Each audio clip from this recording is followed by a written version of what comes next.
now we're hearing that they're going to start hanging protesters tomorrow. So it comes back to the question, have they crossed your red line, or has the line moved? I haven't heard about the hanging. This crisis did not begin with missiles or military movements. It began in the streets. What started as protests inside Iran has now evolved into one of the most dangerous geopolitical moments the region has seen in years. Demonstrations that were initially driven by economic hardship, political frustration, and long-standing grievances are now reshaping diplomatic relations far beyond Iran's borders. This is no longer an internal matter.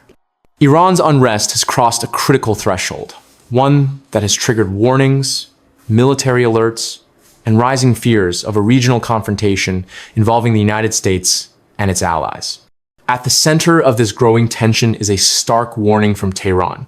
According to senior Iranian officials, Iran has delivered direct messages to neighboring countries that host American military forces. Those countries include Saudi Arabia, the United Arab Emirates, and Turkey, all key U.S. partners in the Middle East. The message is clear and direct.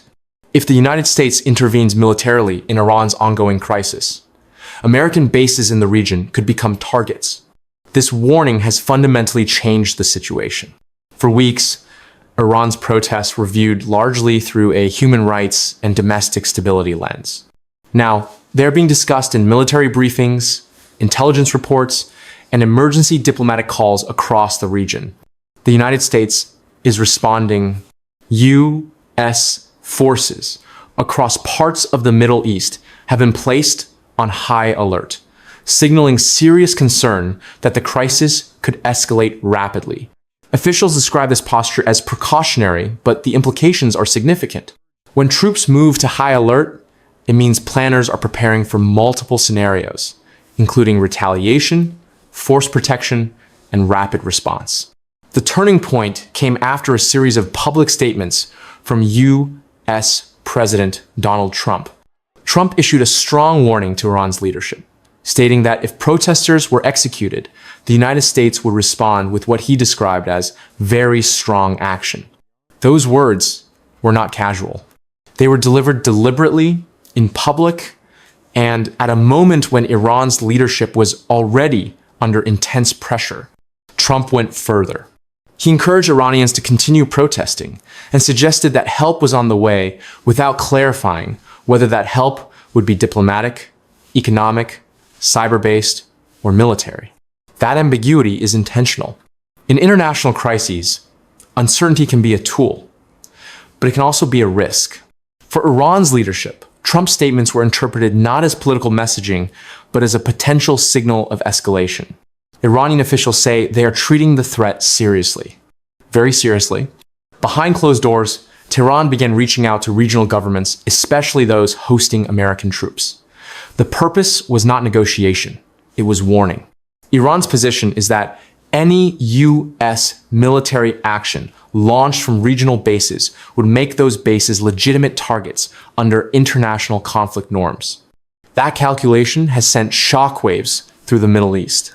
Saudi Arabia, the UAE, and Turkey now find themselves in an uncomfortable position, caught between their strategic partnership with the United States and the risk of being drawn into a direct confrontation with Iran. For these countries, the concern is immediate. American military bases are not symbolic. They are operational hubs, housing thousands of personnel, aircraft, intelligence assets, and logistical systems. Any attack on them would have severe consequences, both militarily and politically. This is why developments in Qatar raised alarm. Diplomatic sources confirmed that some personnel were advised to temporarily leave Al Udeid Air Base, the largest U.S. military installation in the region. Officials were quick to emphasize that this was not a full evacuation. Instead, they described it as a precautionary posture adjustment. But in the language of military planning, even small adjustments matter. They reflect threat assessments. They reflect intelligence warnings. They reflect preparation. Iran, meanwhile, continues to frame the protests as externally driven. Iranian authorities accuse the United States and Israel of exploiting legitimate demonstrations and transforming them into what they describe as violent organize operations aimed at destabilizing the country. State media in Iran has repeatedly referred to the unrest as a coordinated effort involving foreign intelligence services.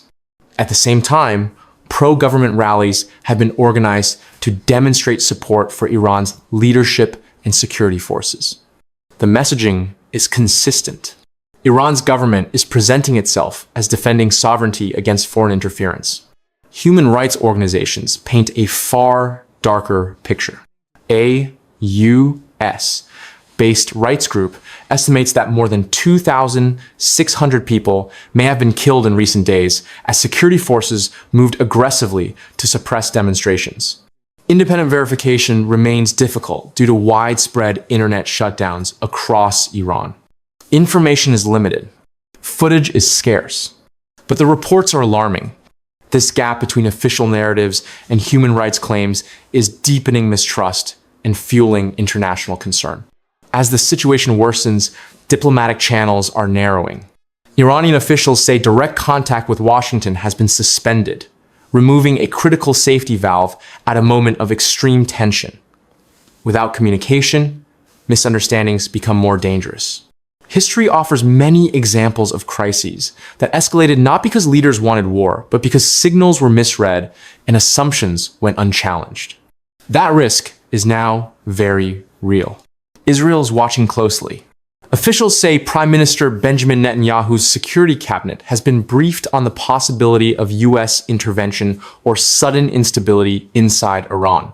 Israel views Iran's internal unrest through a broader regional security lens, particularly regarding Iran's military capabilities and influence across the Middle East. Other regional governments are also preparing. Iran has confirmed ongoing contact with Qatar, the UAE, and Turkey, insisting that it will defend its sovereignty against any foreign action. The tone is firm, measured, and resolute. This is deterrence messaging. The goal is to raise the cost of intervention before it happens. Across the region, embassies are reviewing contingency plans. Military commanders are reassessing force protection measures. Intelligence agencies are monitoring movements, communications, and rhetoric. This is what escalation looks like before it becomes visible to the public. What makes this moment particularly dangerous is the convergence of pressure points. Inside Iran, protests continue. Outside Iran, military alerts are rising. Between them, diplomatic communication is thinning. And above it all, public rhetoric is hardening. Trump has made it clear that he views Iran's actions as unacceptable. He has framed past confrontations as successes and suggested that strength produces results. Iran, for its part, believes it has survived pressure before and that yielding now would invite more. Neither side wants to appear weak. That is the problem. When crises are driven by perception, pride, and deterrence, small actions can carry enormous consequences. This is no longer just about Iran's streets. It is about U.S. bases, regional allies, and the balance of power across the Middle East. And this is only the beginning. As this crisis moves forward, the focus is no longer just on protests or political statements. It is now firmly on military, signaling what is being said, what is being moved, and what is deliberately being left unsaid. When Iran warned Saudi Arabia, the United Arab Emirates, and Turkey about potential attacks on American bases, it was not issuing an emotional reaction. It was executing a strategic calculation. The message was designed to widen the consequences of any U.S. intervention and to force Washington's allies into the equation. This is classic deterrence. By warning neighboring countries, Iran is signaling that a conflict would not remain limited to Iranian territory. Instead, it would ripple outward, affecting air bases, ports, logistics hubs, and regional stability. That possibility alone is enough to raise alarm in capitals across the Middle East. For the United States, the response has been measured but firm. Placing troops on high alert does not mean war is imminent. It means commanders are preparing for uncertainty. It means intelligence assessments suggest elevated risk. And it means that U.S. forces are being positioned to defend themselves if deterrence fails. This is the space where modern conflicts often hover between peace and escalation. U.S. officials have emphasized that recent troop movements and base adjustments are precautionary. There has been no public announcement of large-scale reinforcements or offensive deployments. Instead, the focus appears to be on force protection, readiness, and maintaining flexibility. That approach reflects a key concern in Washington: avoiding a scenario where the United States is drawn into a broader regional war while still appearing strong. Donald Trump's role in this moment remains central. Trump's public comments about Iran have been blunt, sometimes deliberately vague, and often confrontational. He has framed previous military actions as decisive victories and has repeatedly suggested that strength deters further aggression. But Trump has also refused to outline specific plans. When asked directly whether the United States would send troops into Iran, he declined to answer. When pressed about timelines or military strategy, he dismissed the questions outright. This ambiguity is intentional. In crisis diplomacy, unpredictability can serve as leverage. If adversaries cannot anticipate the next move, they may hesitate. But unpredictability can also raise the risk of miscalculation, especially when communication channels are limited. And right now, communication is breaking down. Iran has confirmed that direct contacts with Washington have been suspended.